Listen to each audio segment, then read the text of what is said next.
What have been my faults as an academic writer for the newspapers, and Filippo, I'm sure, you'll recognize these kinds of things. Our articles are always far too long. They go 1 page, 2 pages, 3 pages sometimes.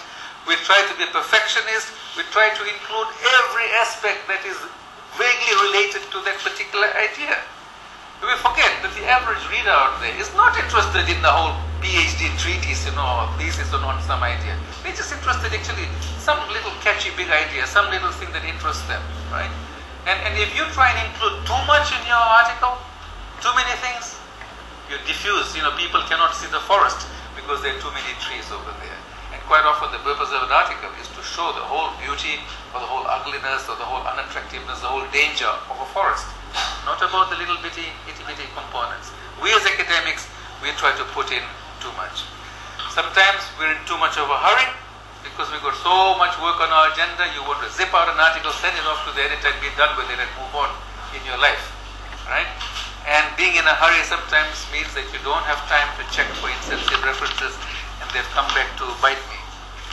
Putting in throwaway lines. Now, this is something my wife absolutely is very annoyed with me for, because I do this when I'm writing. I also do this when I'm giving a lecture or something. I'll make a little side joke or something, totally unimportant, but it strikes you as funny, you say it, and then somebody that pounces on that little side throwaway line and makes a big point out of it, and thereby takes total attention away from the issue you're talking about.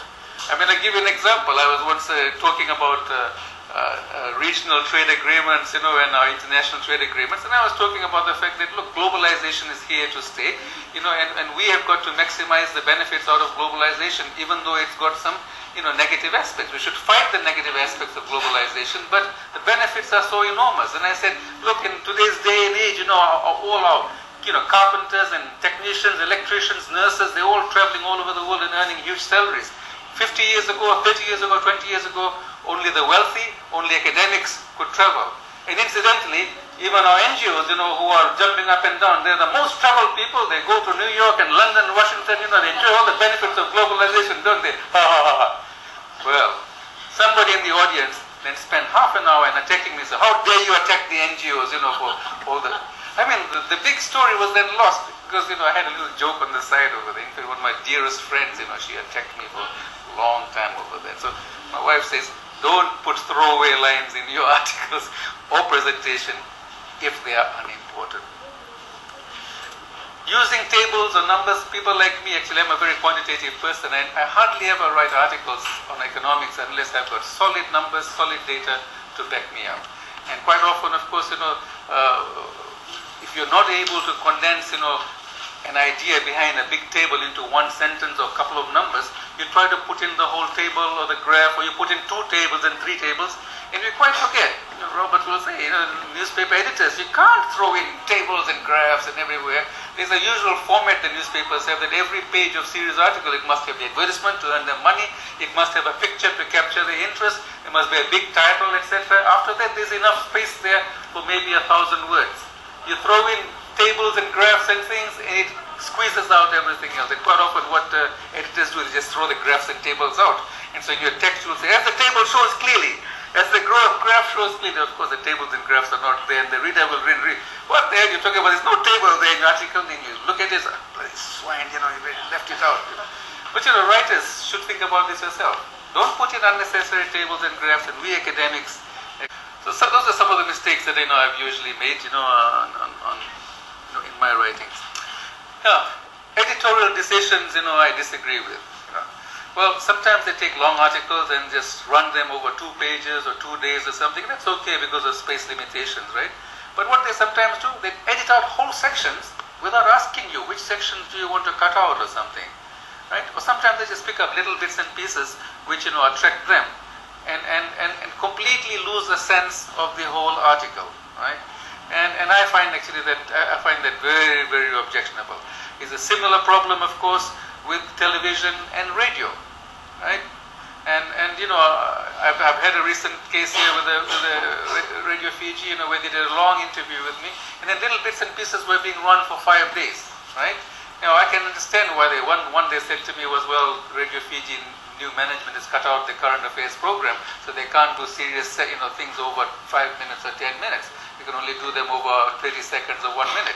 But the other thing, of course, is that journalists sometimes they have targets to meet every day with their sub-editors, and so they take a long bit and they cut out and give one little bit every day, and enables them to meet the target, even if it means that the sense of what I might have said or written is gone.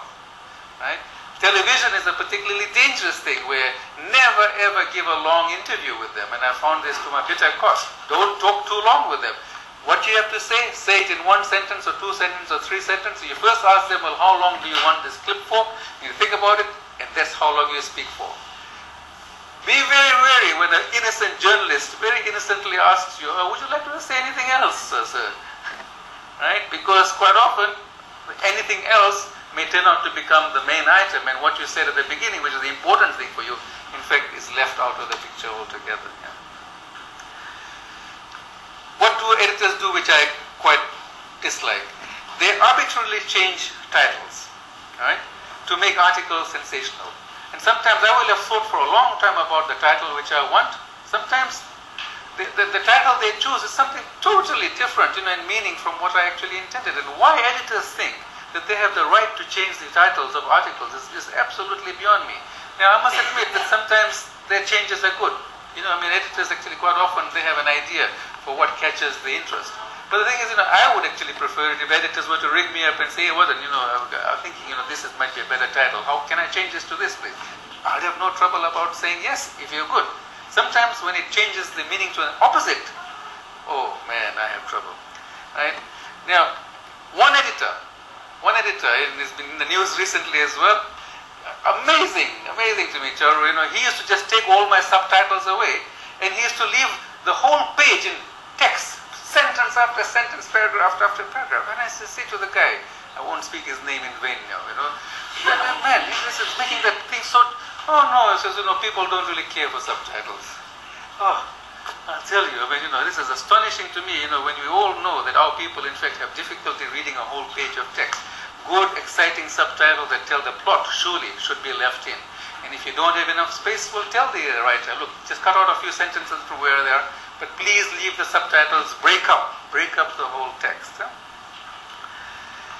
Sometimes editors don't appreciate the importance of cartoons, and they just would not bother even if I explain in detail. Sometimes they reduce the size of the cartoon, so it's almost hard to read what's in there. Right? And they increase the size of a photo. Sometimes the photo adds nothing whatsoever to the article at all. I know that they don't pay a good salary for a cartoonist. I think they use school kids sometimes, to do cartoons and all that. Although that school kid they were using, for example, in Fiji Times, I noticed his cartoons have been very, very, very rapidly improving over time. Right? And I notice now that the editorials will have cartoons which in fact are related to the editorials that they write. So they are using cartoonists now to in fact give more sense and meaning to the editorials that they're writing. But they won't do that. They won't go out of their way when an article, a serious writer actually says to them, look please, can you do a cartoon for me which goes with my article? I want this cartoon to be this, like this and this and this, And they won't do that. And I still think, that they're missing a very good opportunity to absolutely enrich articles, because our people are very, very visual. They'll often just look at a cartoon and not read the article.